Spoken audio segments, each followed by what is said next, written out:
ఈరోజు వేశ్య అన్న మాటకి లోకం చిన్న చూపు చూస్తుందేమో, కానీ దేవుడు మాత్రం చిన్న చూపు అస్సలు చూడలేదండి.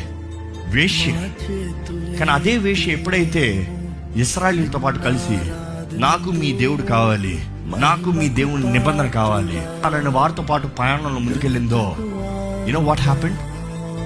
ఆ వేశ్య ఇశ్రాయేలీయులతో కలిసినప్పుడు there was this one guy salmon.